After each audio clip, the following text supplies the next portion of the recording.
See, this is a case concerning a letter that was issued by the Child Care Committee to the High Court, where they had made a grievance that this particular institution is not allowing inspection, and further it is not taking any permission from the under the Act from the committee or the government. So based on that, the High Court took the suo motu cognizance. Today the matter came up before the High Court, and the High Court has directed that the Child Care Committee should visit this institution today at 3:30 to find out the well-being of these children,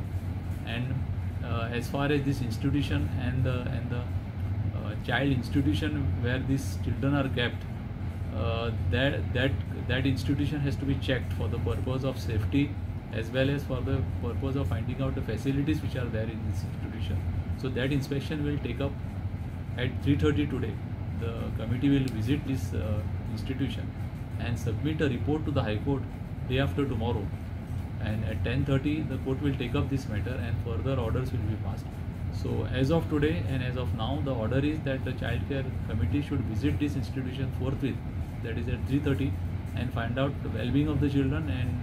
to find out about this institution as a whole as to whether it is being maintained properly or not.